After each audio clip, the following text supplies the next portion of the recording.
So David Keyes, the a true master of media. So this is Masters of Media. It's all about people who are shaping the frontier of media, the future of independent media in particular.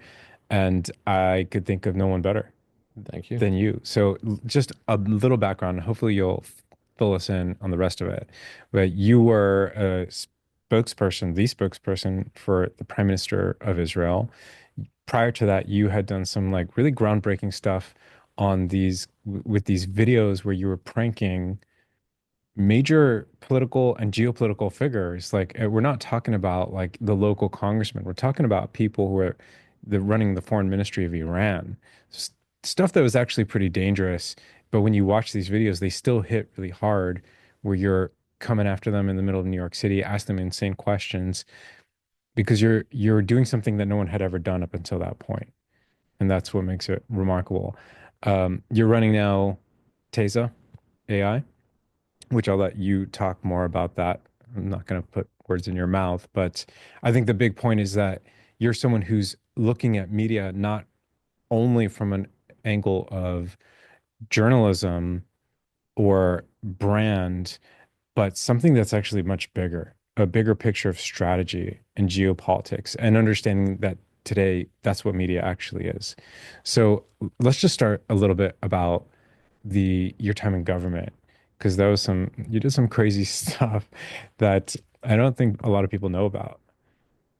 Well, thanks for having me. I love the term masters of media. It sounds powerful and menacing. Well, that's who you are, It man. takes one to know one, though. Yeah, I mean, I've had a crazy set of experiences in my life, and if you want to start in government, we can start there. It was a whirlwind, the best of times, the worst of times. It was an incredible experience. I got to be in the room meeting almost all the world leaders. I got to see how things happened at the highest level.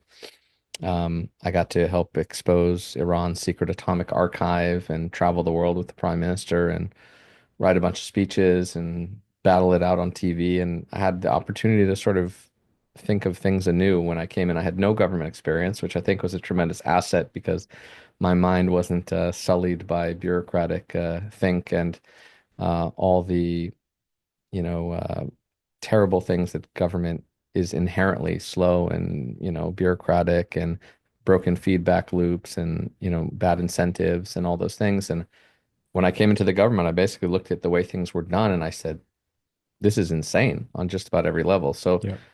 I tried to think from first principles about how we could affect people's thinking about Israel and about our enemies. And I read a lot of scientific literature about how minds are changed, how information spreads, what is memorable, what stands out. And I tried to take Israel's amazing nature and tell it to the world and highlight the true nature of our enemies, with creativity and humor and satire and directness and visuals and all the other techniques that work. So I kind of came up with a methodology of virality, and the prime minister had about an average of 100,000 views per video. And we started to use this methodology, and the first piece of content that was created around it got 24 million views in a day. Wow. So that pretty much When changed was everything. this? What was the time frame? That was 2016. Yeah, So from 100K views to 24 million. correct. That's insane. So what is it about this approach? What makes it different?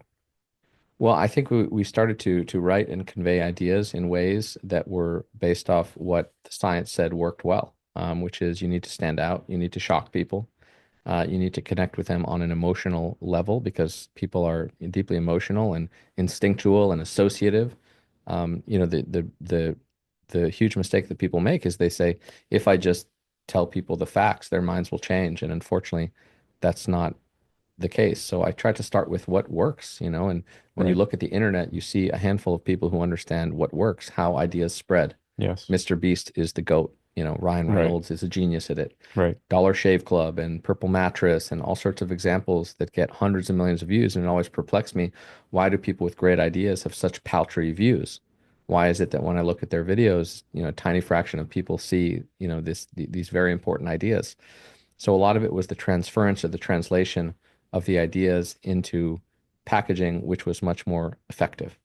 Yeah, to give you one example, Prime Minister gave, speech after speech about Iran, which was hurtling head first towards an arsenal of nuclear weapons, and it was our job to alert the world to this threat and to try to stop it. So we went to the Munich Security Conference, and he had given a speech, before and after, pretty much every day about Iran, but I didn't see it spreading and I didn't see it catching on. So I said, listen, here's a crazy idea. Here's something that's never been done before.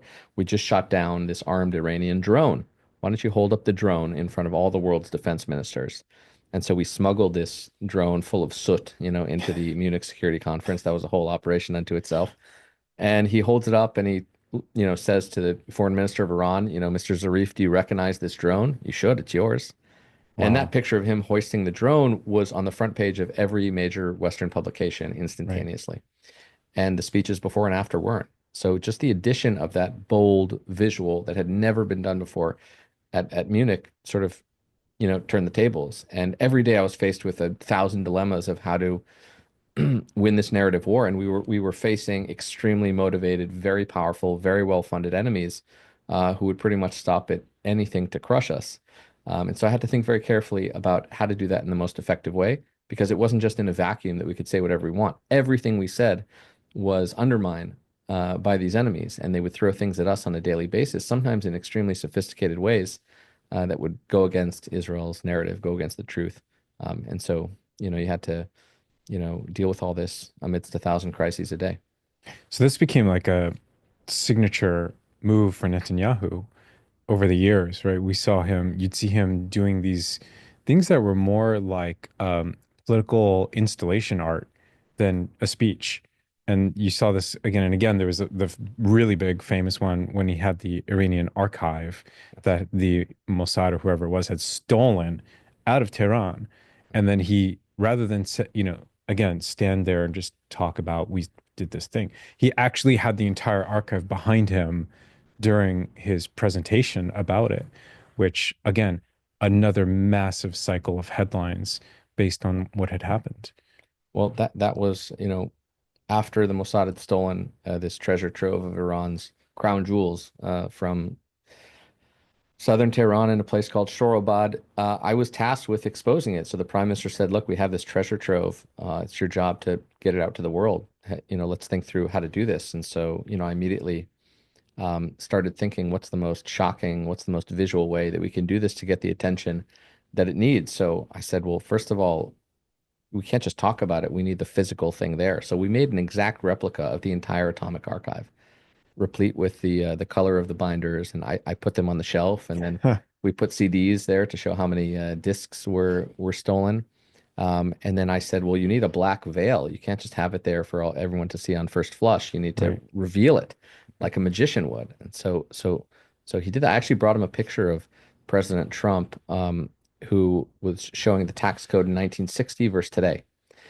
Um, and I said, look, this is a great physical, manifestation of the broader point of what's happened to the tax code. Let's do the same thing. And when Bill Gates wanted to show how much data was on, CDs, or on a PC, he would, go up atop a tree and sit on a huge pile of paper and say, this is how Hmm. much data is now in a PC. So there were all these examples that had worked really well. And so I said, let's just do that with the Atomic Archive. So it worked really well. The whole world focused on it. The president cited the theft of the Atomic Archive as proof that Iran had lied about everything and therefore pulled out of the deal, which was a mortal threat to Israel. So that was an example where communication served a broader political point, but it was very, very intentional and hopefully very successful. So, these were like pretty solid wins and they were innovative, and they really achieved their objectives. But I think, you said when you came into the government, you had no experience in government.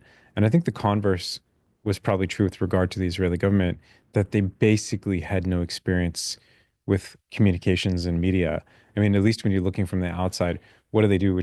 They do something called hasbara, famously, Yeah. which is to literally means explaining yourself, which is sort of a form of justifying yourself. Whereas Israel's enemies on the battlefield of media and communications and propaganda, that's not what they do. They don't justify or explain, they attack. Yeah. And what we're seeing today is a massive sustained attack on against Israel on the ideological and propaganda battlefield. Do you think that Israel or the United States or any of the West is prepared to meet that particular threat? Not even remotely. I think we're not even on the playing field. We don't have the requisite technologies, mindset, approach, funding to fight this war. I mean, we're basically completely and utterly fucked.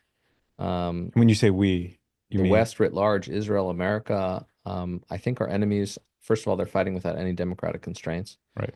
They understand the battlefield very well. So Ayatollah Khamenei said that the real battlefield is in the media, and whoever has the superior media wins. Yes. Xi Jinping said that the internet is the main battlefield, and we must achieve total victory, is what he said. And they're not far from achieving that, I can Correct? tell you. Um, Qatar is buying off every politician, every lobbyist, every think tank, every university, every sports star, every influencer.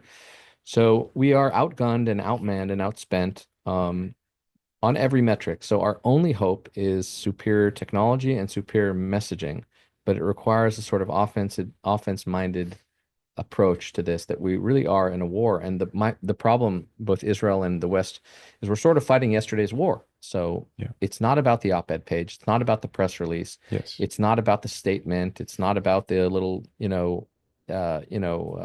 presser you do.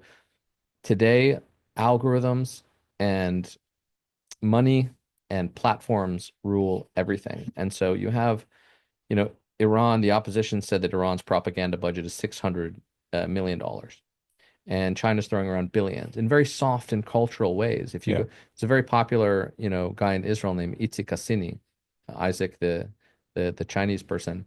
So it turns out he's state funded, and he's, making these nice, cute videos. But State funded by China. China, yeah. You look at Iran and they're doing lots and lots of clever things. When I was in government, I said, gee, I wonder what is it that, Americans are most concerned about? And it turned out on the political left in every poll, it was climate change. And so I Googled Iran and climate change, and I saw Vox and Vice and the New Yorker, all the top media outlets praising Iran for being a paragon of virtue on climate change. The country that hangs gays and tortures dissidents and jails And has a bloggers. terrible climate record. Horrible. So that's what I found out, is that they were lying about it, of course. Yeah. But they were being praised by the Western media. So this Islamist theocratic dictatorship is praised by Western media for a topic ostensibly that interests the political left primarily. So, I said, look, we have to undermine this. This is crazy. But I tipped my hat first, because job well done, Yeah. to Zarif for understanding what would be an important factor towards releasing hundreds of billions of dollars in sanctions to then fund terror around the world. So they brilliantly located what mattered, did a Yes. huge campaign around it, lied about it, fooled the West, got the requisite, got the praise that they needed. And they did this on a lot of topics. And so, I went to the prime minister. I said, listen, we're the best in the world at water recycling. So why don't we offer our knowledge to Iranian farmers in Farsi? So we opened a Telegram channel. It became the prime minister's most viral video. He poured in a glass of water, again, that visual symbol. 100,000 Iranians joined our Telegram group in a single day, and the regime hated it. The people loved it. It brought out the truth about Iran's destruction of the environment. So it was a triangulation of all these things simultaneously. Now, what needs to be built is the machine that can do that for every issue, because we can't just sit back and say, yeah, the super intelligent AI is being generated and China controls TikTok, which brainwashes billions of people every single day. And if we raise 100 million, Qatar will put 100 billion behind something. So let's just keep fighting this fight in old school ways using old school means. We're going to lose, we're going to be crushed, and that will have real world consequences for wars and peace and our prowess around the world writ large. So my sort of call to the West is we need to wake the fuck up. We need to build technologies. We need more funding. We need to go on war footing. We need to treat this as the serious topic that it is, not just a fringe little thing. And our enemies get it. The dictators get it. That's why they're pouring so much resources into this. A good friend of mine has made the point that there's an asymmetry in the war that Israel is currently fighting. We know that there's a kinetic asymmetry, but there's also a epistemological asymmetry because we're essentially Israel, the United States, still sort of fighting modern wars. They're tied to reality. There's a notion like if you're trying to shoot down a rocket with an interceptor, accuracy is everything. And accuracy is about being close to the truth, the objective reality. But if you're Qatar, what your main goal is to move people away from the truth, to sever the tie between the message and the truth, because you want to tell them anything at any given moment and have people believe it. That's the game. Yeah. It's a postmodern approach to warfare, and we're fighting a modernist approach to warfare.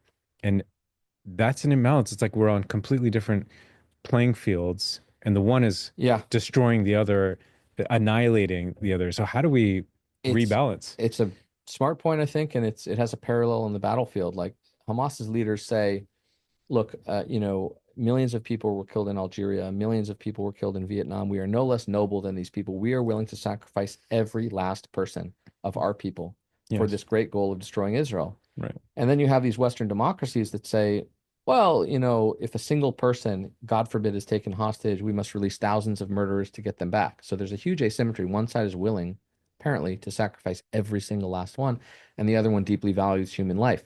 How are you supposed to beat somebody who's willing to sacrifice themselves, their entire family, their entire society, and it's the most noble thing that they can do in their view? By the way, people don't take that seriously, but they're deadly serious. Yeah. They mean what they say and they say what they mean.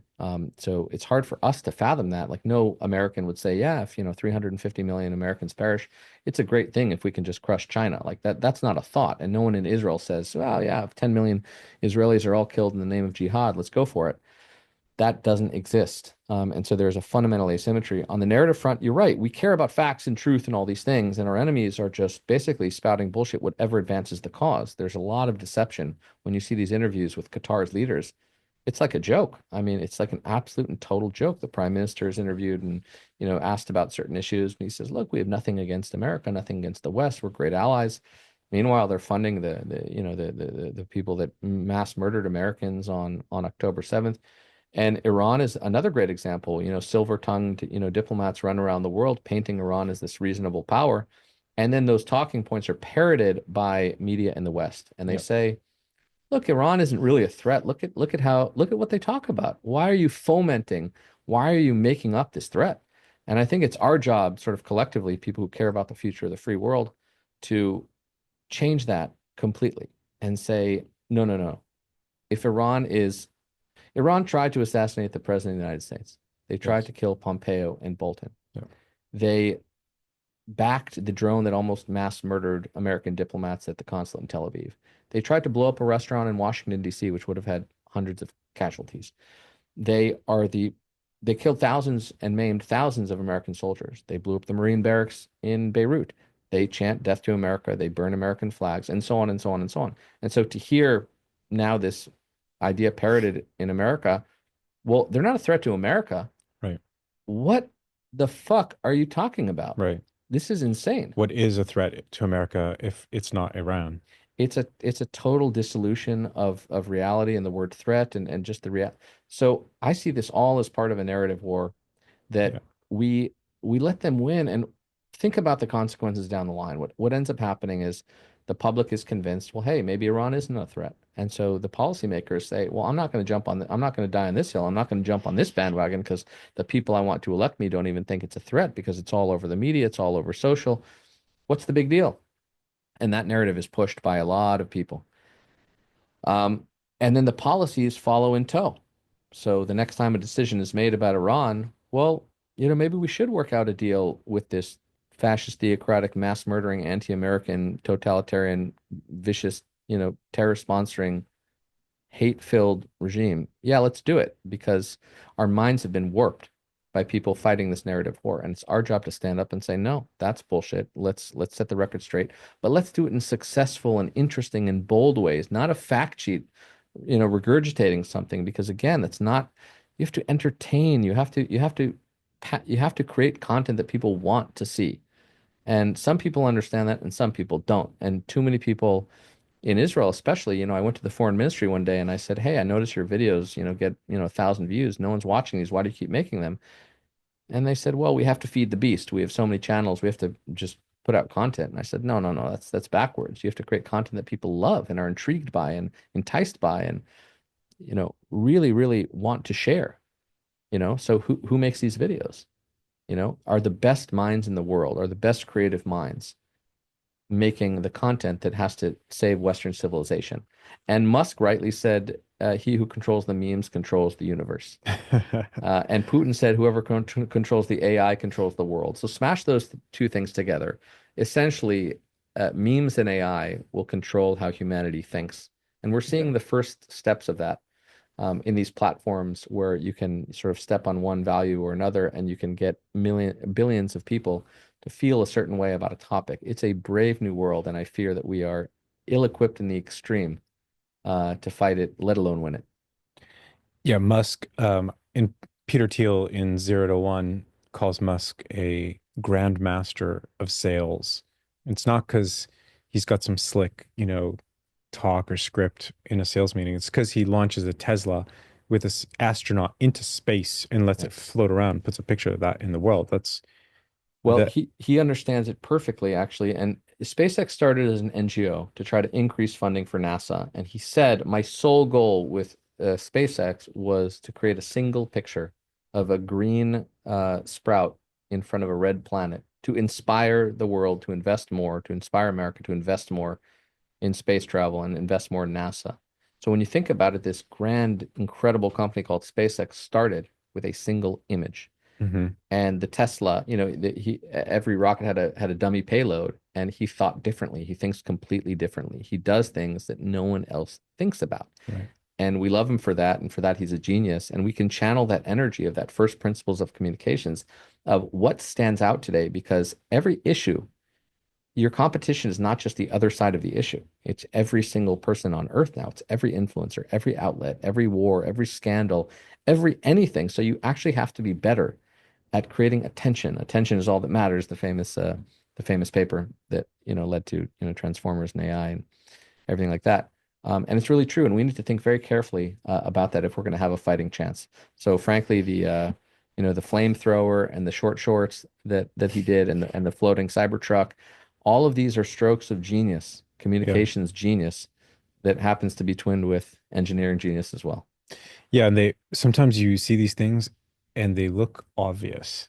Because it's such a great idea, it's almost like it was always there. Yeah, And that's sometimes the most difficult idea to produce. 100%. And people don't spend enough time on the idea. Like Mr. Beast said, he used to, and people should study him like the Talmud if you're interested in virality, because he truly is the greatest ever. And he talks a lot about his process. And he would say in the early days, he would sit around ruminating for weeks on end just about ideas.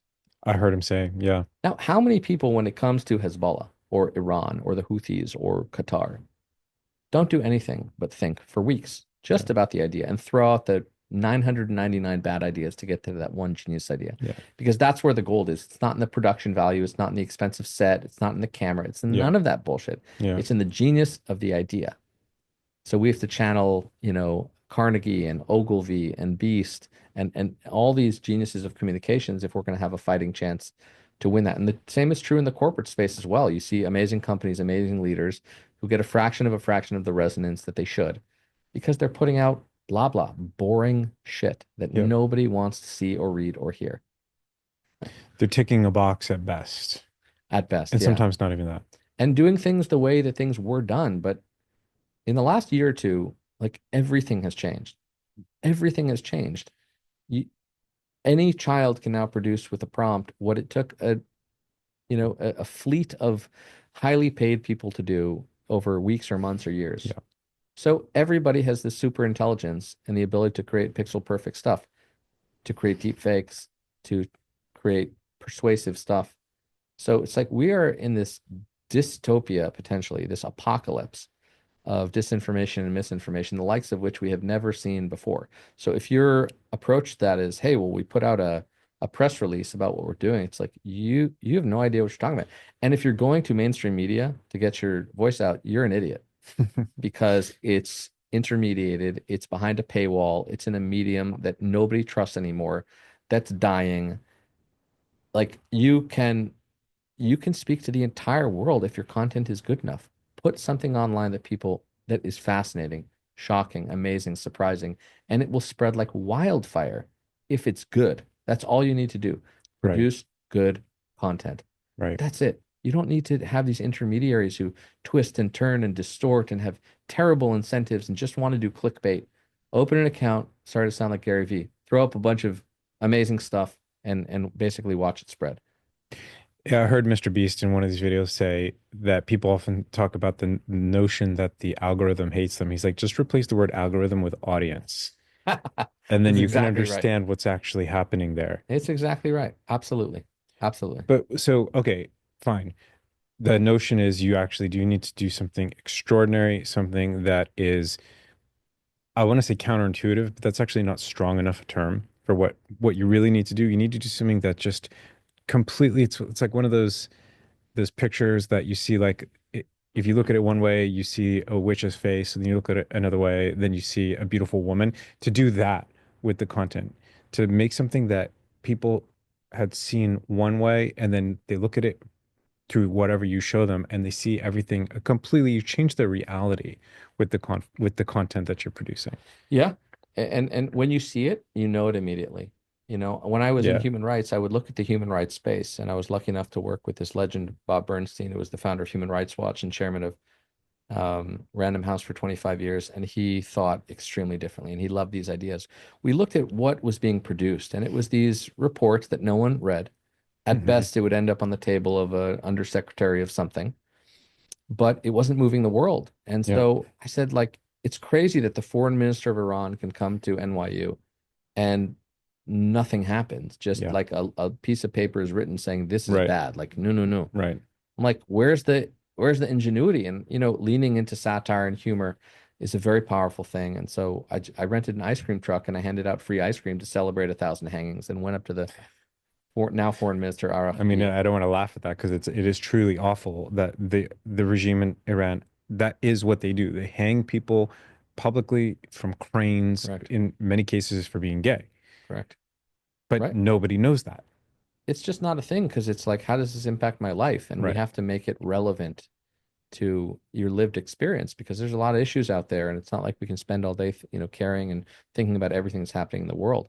So, if your country could be destroyed by a nuclear armed number one state sponsor of terror, you got to sound the alarm bells. And you need to get everyone animated about that. So it worked amazingly. Like, hundreds of NYU students lined up for free ice cream and freeing political prisoners. We put up a street sign to change the name to Majid Tavakoli Plaza to mess with the Iranians further for their jailed activist. And then I did a bunch of these pranks, almost had a TV show just pranking dictators. Come to think of it, maybe I should return to that. But it unmasks the cruelty of the regime. It stands out. It's meaningfully differentiated. It's just an example, right? But it's the mental model used to get to that idea. So pretty much the first question I ask to CEOs or world leaders that I talk to pretty often is, what is the least expected thing that you could do in this situation? Even that Hmm. question is Hmm. is very important. Yeah. You expect a world leader to get on stage and read a statement. Right. Where are you not expected to be? What are you not expected to say? What would stop everyone in their tracks and leave their mouths agape and instantly forward to all their family and friends and say, you have to see what I just saw? Right. Now, that's the kind of lightning in a bottle. It's tough. It's not easy. Um, That's Trump. That that, is what Trump, when Trump drives a garbage truck yes, around and whatever that was, that is, I mean, he can do that again and again and again and again. yes, he's Limitless. sort of a savant at it. And not everybody likes it, but it always stands out. And it's like the prerequisite to even being considered is getting the attention of someone to consider you, Right. So you want to win this big ideological battle and you work on the ideas Yeah. and you say this is right and that's wrong, but you kind of forget that you need to have somebody stop for 3 seconds in their feed and look at something that you produced. Before persuading them, you just need to get them to stop. Right. There's a whole science to that. It's not easy, but it's meaningfully differentiated from a sort of very serious, fact-based approach of let me just get the truth out there and then people will listen. Nothing works that way. So when we're talking about this concept of doing the thing that truly, truly stands out and getting to that idea that actually potentially could work, doesn't mean it will. How to, like, for someone who's watching this, how do they actually do that in practice? How do they practically go through that process? And what does that process look like? Because a lot of people are putting content out there. I would say at this point, most people are, which is also an interesting shift. And most of them are getting that kind of like foreign ministry response of like, another kind of boring thing. Like, Yeah. so how do they go through that? Or I'll even ask you from myself, how do I go through that process?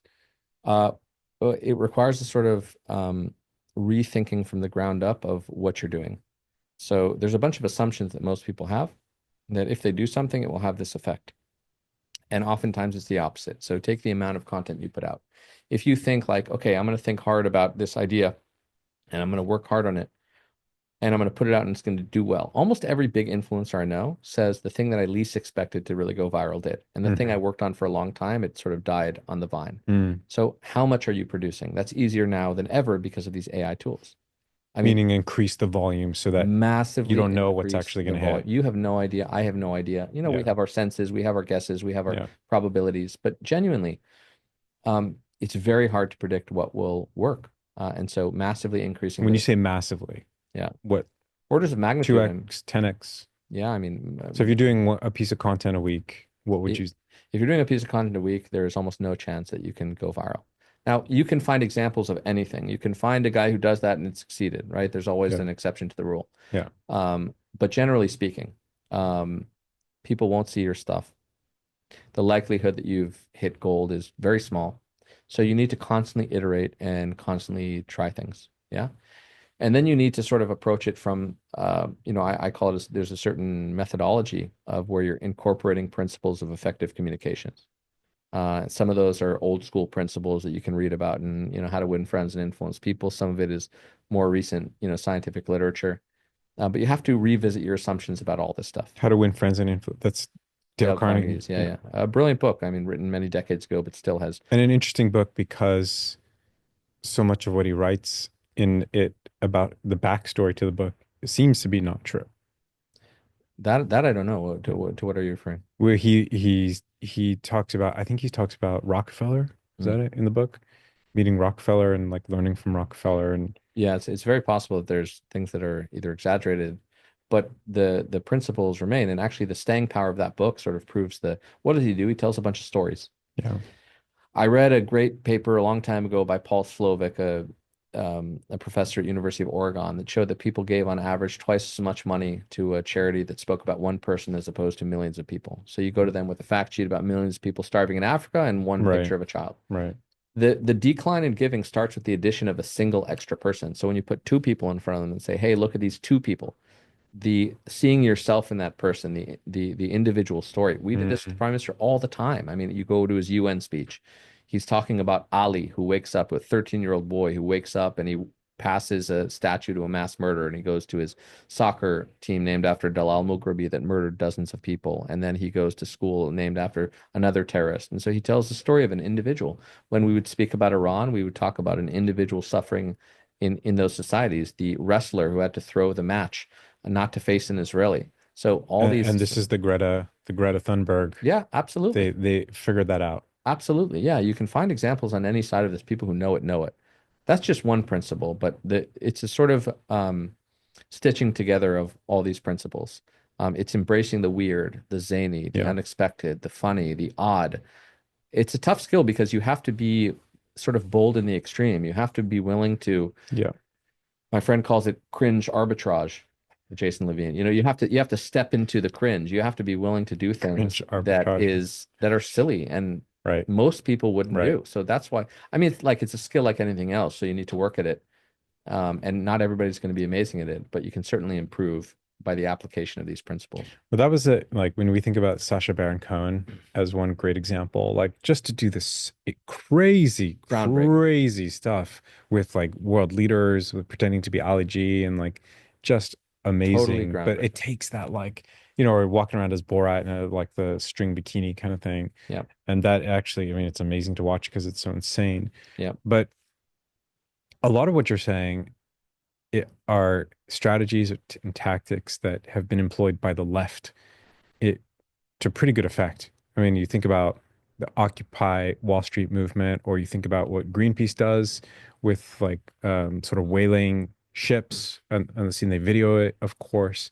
A lot of the stunts, a lot of slashing art Yep. that we see, or the Yeah, Just Stop good point. Oil blocking traffic. Yep. These things drive virality or viral cycles, not once or twice, hundreds of times. Yep. They work, they are so effective, and they always have been. What is it about the left that makes them so good at this stuff? And what is it about the right that makes them so terrible at it that they actually can't even orient themselves to it? I don't know the answer to that question. Someone asked me why terrorists are in a recent podcast said, why are terrorists so good at social media, so much better than we are? I'm not sure. I'm not calling the left terrorists. I'm just saying it's a similar kind of frame of a question. I don't know. I think you can find points of light on all sides that do it. Maybe there's a sort of willingness to use humor more than the right. I personally try to learn from everybody. So if I see a good idea, lean into it and learn from it. Perhaps the right takes itself a little too seriously. Perhaps it's more in the think tank world. Maybe the assumptions are different about It's how more people react. conservative, or aesthetically conservative, as well as politically conservative. Yeah, very, very, very possibly. But when I look at the global, when I look at the world, we have to do what wins. We Yeah. can't be holier than thou and say, well, we're not willing to do this because it's a little odd or a little zany or, Yeah. we have to win. Like there's life and limb are on the line. And we're being undermined just every minute of every day in nefarious and ways that are beneath the surface. So I worry more than the internal left-right divide in America, or Israel. I worry about these massively funded dictatorships which are trying to crush the West, and it's very Yes. real. And most people don't see it every day because they wake up and who knows that Iran was hacking, both sides of the, advisors to the election. Who knows that they were funding anti-American protests at universities? Who knows about, China's impact around the world that it's funding these radio stations and trying to use soft power. Yes. Who's really aware that, yeah, maybe Qatar funds some things, but what's the big deal? Who's aware of Al Jazeera's, billions and billions of views over time polluting the minds of young people? Not many people, because you just kind of go about your daily day, your daily life, and you see things, and you're not really sure what's what anymore, and everyone's sort of like, whatever, and we live in this post-truth world, but man, we're fighting a war and we have to Yeah. win it. I did an interview with Jan Jekielek, who's the head of Epoch Times, which is a founded by a Chinese dissident group Right. that believes in personal freedom, that the kind of thing that communist China does not allow. And he talks a lot about this concept with regard to the CCP, because they are masters of propaganda, and they not only lead propaganda online, but even more scarily in a way, they lead the media. A lot of the COVID messaging that we saw early on about lockdowns, about China's zero COVID policy that was fake, it never existed. All of this stuff got parroted by the media, especially the stuff about the lab origin, that China came out and led that messaging, and they put it into their own propaganda organs, and the Western media just literally repeated it, Yeah. which is quite something. It's quite amazing. So on the one hand, we have to battle propaganda coming from these dictatorships, but then we also have to battle it within the Western media itself.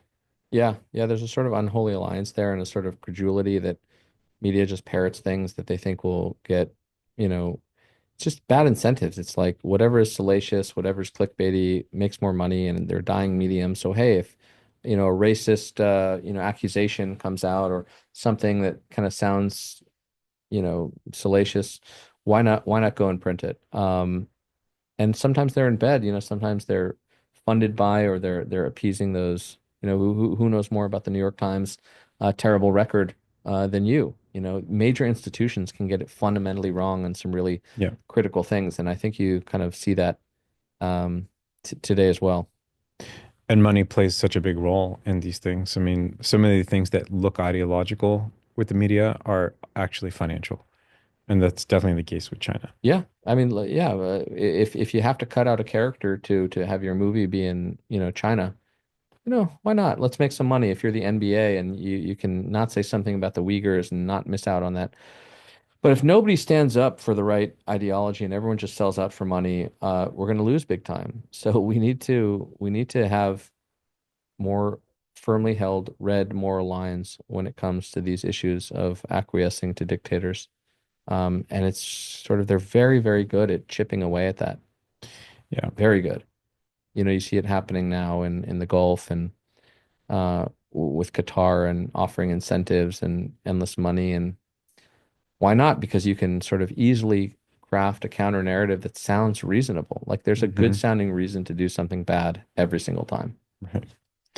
So, you mentioned that technology is sort of the great equalizer because, in a way, technology allows people in the West, in these Western democratic societies, to circumvent their own governments in dealing with this type of thing, because the governments are constrained.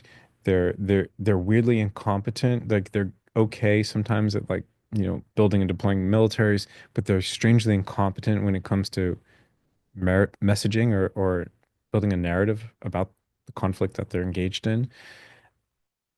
So with technology, you can have innovators, founders do this kind of thing without the government's own intervention or maybe in partnership with government. But how does this work actually? Like, and what is the role that AI plays in this? We can all say the term AI and we can all have a sense that there's some room for AI in this space, but what is it actually going to do? You mean specifically as it relates to dictatorships or just generally? I would say in terms of narrative warfare, in terms of being able to defend against the kind of Mm, attacks that we're seeing on major social platforms where, you know, it's an onslaught. In some cases, there's a numerical um, imbalance because there's a lot more numbers on one side than on the other side. This is true with the Chinese. There's 1.4 billion Chinese people, and if only a tiny, tiny fraction of them are yeah. engaged in this kind of propaganda, you're overwhelmed.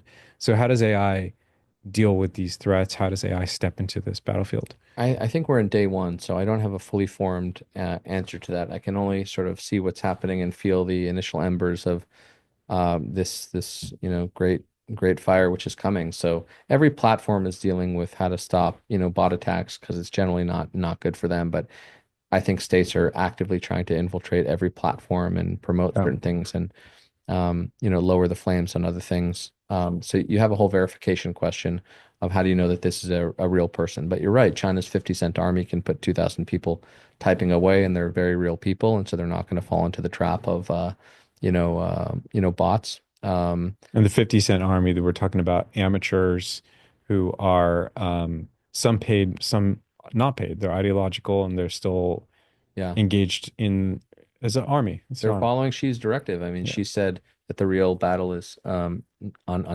real war is on smokeless battlefields, he said, and that takes place in the realm of ideology. And when you can break someone's ideology, the war is won. Right. His words. Right. And so they see themselves as part of that army. I think disinformation we're just at the beginning of as well. I saw a clip the other day of someone talking, and I it I just thought it was real, and it took me too long to realize that it wasn't. It It was already it was started to deep shift. fake. Deep fake, yeah, perfect deep fake, and it kind of made sense. And then as it went longer, I had a little bit of questions. So I don't know what's going to happen when everything all the time is a deep fake. Maybe we'll just have tiny little communities that we trust and nothing beyond that. Maybe it'll go back to in-person stuff, and we'll all have deep skepticism. Maybe people will be, lulled and really not care if it's real or not. Hmm. I don't know psychologically what's going to happen, but it's sort of the first time that can happen at scale where anybody Yeah. can do that. I'm a little bit more and that's just on the defensive side. I spend my time thinking about the offensive side because I think that information warfare is one of the most powerful ways to fight an enemy. Um, One day in the prime minister's office, the military secretary told me, I'm thinking today, if I was the military secretary of the supreme leader of Iran, what would I be doing now? And I think a lot about that too. If I was on the other side, how would I be fighting this war? And so the the the brittle nature of dictatorships can be exposed. I read a brilliant book by Scott Shane called "How Information Ended the Soviet Union." Mm, Everybody should read this book. It's about faxes and radio stations, mm. but it shows how when information is sort of liberated, you kind of can't keep the lid on it, and it spreads, and the truth spreads, and joke spreads, and the regime tries to impose their will, and it's very hard. You know, Sharansky, when he was in prison, my mentor and old boss, 9 years in Soviet prison, he was sitting across his KGB interrogators and he told them a joke. And they didn't laugh because they couldn't. It was, it was about the Soviet Union. He was laughing his head off and he said, "Look, I'm more free than you because I can laugh at a joke and you can't." Wow. Yeah, very powerful anecdote. So I think about what's possible to be done against the regimes that are threatening the West. And the answer is an immense amount, an Yeah. immense amount. Yeah. Um, and I think we sort of barely scratched the surface. My experience in government was that there were a lot of sort of tactical things done. But if you're facing the Iranian regime, and they shouldn't be in power anymore because they threaten the annihilation, not just of Israel, but they're trying to impose Islamic radicalism on the world. What resources can be marshaled? What should be the approach to win that war against the regime? And a lot of times it's just about supporting the people because the people are bubbling up. They want to be free. They're speaking their mind, but they're also afraid because you go out into the streets and you're slaughtered. Yeah. So do they realize that people in the West are on their side? Yeah. That's an information war. It's like the Right. regime wants them to think that they're alone and isolated. I Right. want them to think that they have backing and strength and solidarity and support, much the same way that the Soviet dissidents really felt that in prison. Because, how can we marshal pressure on these regimes such that they make better decisions also? When Erwin Kotler, who was Sharansky's lawyer, met Gorbachev in 1997 at a dinner in New York. He went up to him and he said, "I was Sharansky's lawyer, and I would like to know why did you free him from prison?" And Gorbachev's answer was, "Wherever I went around the world, nobody would talk with me about what I was there to talk about. All they would do is talk about this guy Sharansky. When I came to Canada as Minister of Agriculture, nobody would speak with me about agriculture. Only Sharansky, Sharansky, Sharansky, Sharansky." Wow. So I went back to the Soviet Union and I looked into the case and I said, it's not worth the price we're paying for it. That's an information war. There was no kinetic force used. There were no missiles, but pressure was levied against a dictatorship in order to free a political prisoner, which opened the dam to the fall of the Soviet Union. That's a sort of glorious thing that can be recreated today if we're smart, if we use modern technologies, if we understand how information spreads, and if we're bold enough to really step into the foray and do it in a big way. I remember, I forget the year exactly, 2008, 2009. It was during the Obama administration where there was an uprising in Iran. 2009.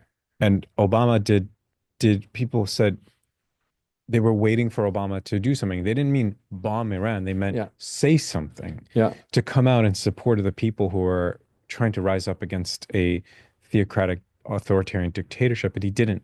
Correct. And I kind of always wondered to myself, well, what difference would it have made if he had given some amazing speech or not? This is not, but the point you're making is that it would have made all the difference. Yeah, I think so. I think it could have changed history. To his credit, he went on a podcast a few years ago and said that was a huge mistake that he made. Yeah. A podcast with his former speechwriter and advisors, and he said he should have done things differently then. I hope that's genuine. I have no reason to believe it's not, but yeah, I think the words we speak have a tremendous power to Mhm. mobilize societies. And you know, the Soviet dissidents said that their happiest day in prison was when Reagan called the Soviet Union an evil empire, that they were cheering from within these gulags, and they really felt backing. So you give them hope through rhetorical solidarity. You give them the feeling that they can win. They increase their boldness. They come out into the streets. They challenge their tyrants. And that's something that the West can do a heck of a lot more. Like Right. how many Iranian dissidents were confronted at their embassies today? Literally today. The answer is zero. Yeah. Why? How many videos went viral about, I mean, really viral, 100 million views about an Iranian jailed activist? Zero. Why? That's a huge miss, because we're not putting the focus, time, energy, talent, and innovation to that issue. Right.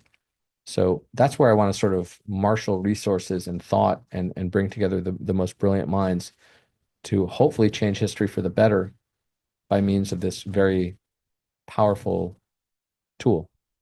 So in a way, that's sort of the ultimate preemptive strike is to do this kind of thing because then you what you're trying to do is obviate the need for warfare. You don't want to actually go to war. You don't want to drop a bomb on anybody. Absolutely correct. And that's when I hear these pundits in the West say, oh, you know, beware of the warmongers for Iran. Okay, I get your point, but how much Yeah, time are you spending to try to help liberate the long oppressed people of Iran? yeah, The answer is almost always none. They're yeah, just talking about no war. They're not actually talking about, the sort of fundamental changes that need to take place in order to, obviate the need for a war. And that usually is some form of greater space for free expression, that brings hopefully greater stability, which brings less tyrannical rulers that make, you know, judgments kind of willy-nilly and let me go to war. And, you know, there's endless anecdotes of Saddam just sort of deciding things on a whim because he felt like it, like he decided to invade Kuwait. He went on a trip and just said, I'm gonna invade Kuwait apparently. And, hmm no one questions these things because they're terrified of the regime. yeah, So everyone kind of, pipes down, and then terrible decisions make it to the fore. And so we end up at war, instead of, doing what we should do, right. supporting the To people. do something that's actually quite minimalistic in its approach and in its consequences, which is to voice moral support or to take this kind of action on the intellectual aesthetic battlefield, the battlefield of ideas rather than the battlefield of guns and Yeah, bombs. just think of the nuclear issue with Iran. Like what Iran today is trying to do is again trying to snow the West, Yeah. exactly as they did with the JCPO in 2015. And they're kind of saying in that deal, they said, okay, let's do a deal, but you can't enter any military facility. Sounds good. Great deal. Right. You'd have Right. to be an idiot to sign that deal, frankly, Right. in my view. But they did it, and they accompanied that effort with a huge, huge, huge PR campaign about Iran. And Zarif would run around the world. I was with him at the Council on Foreign Relations in the room with the foreign minister of Iran. And the way he tells it, and I was there were 20 people in the room. There is no country on earth more committed to peace and freedom and human rights than the Iranian regime. That was the tenor of what he said. What's he trying to do? He's trying to fool gullible, useful idiots so that uh, Iran can essentially go nuclear. That's what Yeah. he's actually trying to do. Yeah. And the same thing today. So if you allow that narrative to spread and to win the day, and they end up getting their nefarious and terrible goals, then what you actually do is you condemn the world to some kind of horrific nuclear war in the end, because that is their goal. They're saying they're going to do it, and nobody believes them. And it's crazy. It's like October 7th over and over. I was shouting from the rooftops, they're going to try to slaughter us all. That's what they say. I speak Arabic. I learned Arabic. I'm listening to them daily. They're going to say, we're going to slaughter you all. Every single day they say it. There was a TV program 2 years before October 7th called Qabdat al-Ahrar, the Fist of the Free. And they had the exact scenario of October 7th.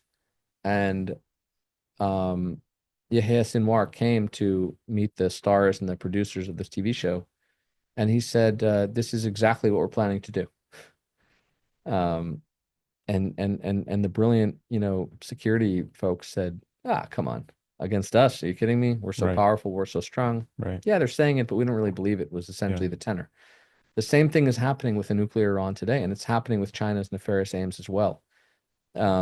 That we just kind of don't believe them at our own peril, and they're fighting both a kinetic war in places like Ukraine and a huge, huge, huge rhetorical war to pacify us, to lull us into passivity. hmm And I have great fears that they're going to achieve their aims by way of superior narratives. So, where does change actually begin? I mean, practically. I know How the actual hell am I supposed to know? data. Well, if you don't know, who does? That's the scary part. I No, mean, I have some ideas, but yeah, if thanks. we're Yeah, trying to reduce it down to something that's elemental and change, because otherwise change is too big, it's too yeah, broad. Trying to get to a point where we can say, this is something that I can do today, you could do today, or whoever out there is yeah. listening could do today. Well, look, I've been a huge proponent of sort of these guerrilla narrative ideas that anybody can do. And I've Yeah. done it in my own way of handing out ice cream to Iranian diplomats or changing street names in front of embassies to the names of political prisoners and a whole bunch of other things that I did over the years, sort of confrontations and kind of bringing to light the names of these political prisoners in closed societies. Government has a role to play, but I actually think it's a lot more limited Hmm. than one would think because government is so fundamentally incompetent that I think the real solutions are going to come from the private sector, much the way that Palantir and Anduril and SpaceX, these brilliant private companies, are building technological solutions for huge challenges and, working with government in order to improve efficiency and knowledge and insight and success.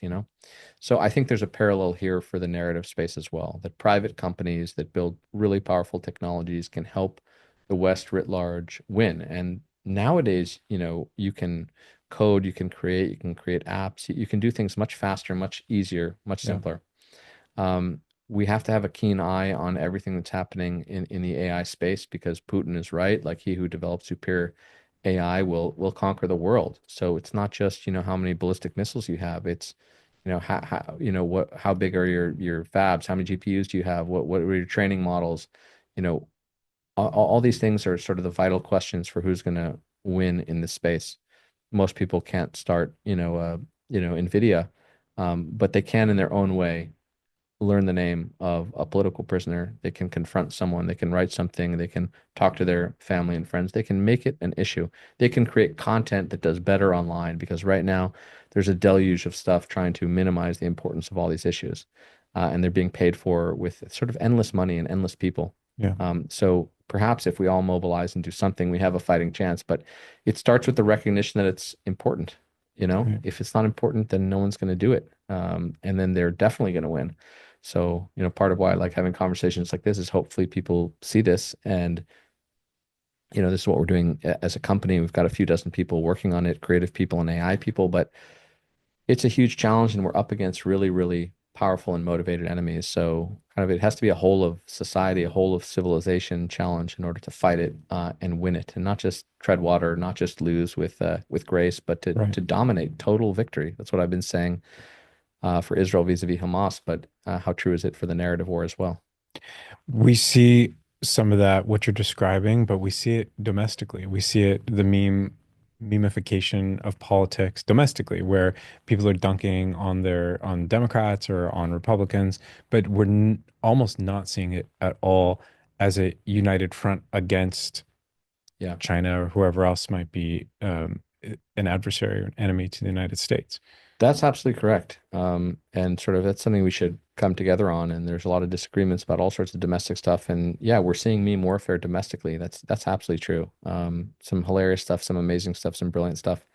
But we need to come together against our external adversaries. And I keep thinking about Iran. A lot of people. Another thing that we need to reset is the amount of time we spend on offense versus defense, and the priorities that we choose. Okay. So when it comes to Israel, I would say 99% of the time is spent saying what that guy said isn't true. That accusation is false. This not only has no effect, it has a detrimental effect Yeah. because when you negate something, the negation dissipates and the association between the thing and that thing lingers for all time. So we should spend 1% of our time saying, hey, what that person said isn't true.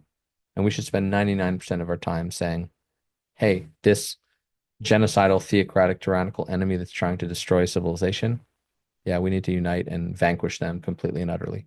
That's what we should spend our time doing. But it's not the way it is vis-a-vis Israel. And then what do we focus on? The worst mistake we can make is being pulled into the field of battle of our enemies, that they choose where we fight and what we fight about. Right. That's the worst mistake we can make. And that's exactly what's happening. Yes. And when I rank what's important to Israel, for example, with all due respect to what's happening on campus and anti-Semitism, removing the Iranian Mujahideen is more important than removing a US dean.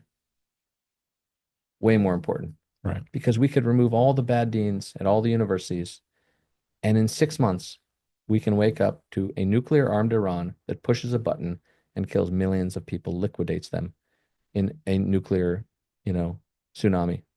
That is a very real possibility that we have to spend 99.9% of our time stopping. Yes, there are other important issues. I don't mean to say we shouldn't spend any time on it, Yeah. but we need to flip this on its head because when Right. I go around and talk to people and say, how much time are you allocating to stopping a nuclear Iran? The answer is like none. What am I going to do?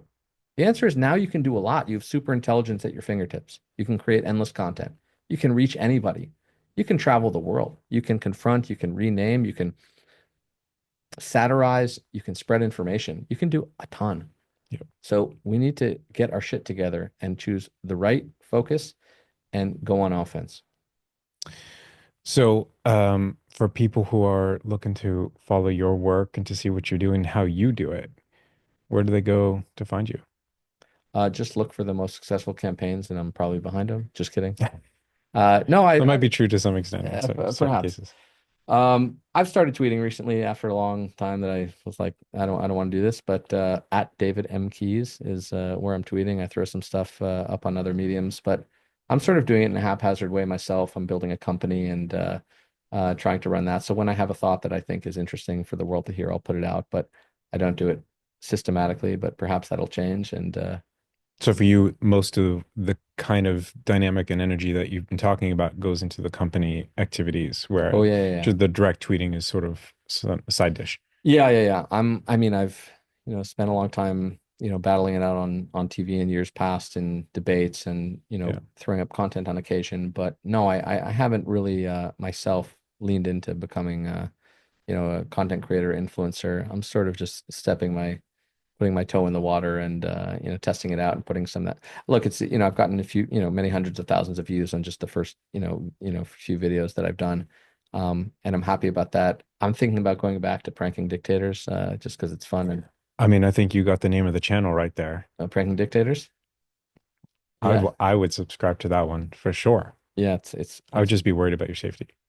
there's that. I mean, I've gotten my fair share of death threats and people spoofed my name and some really crazy things have happened to me over the years and um you know people were talking with my one of my best friends from a spoofed account of me saying, oh, I'm the Mossad and we're going to work together Yeah. on this thing. And it was totally fake. And he eventually figured it out, but for way too long, he had no idea that it wasn't me.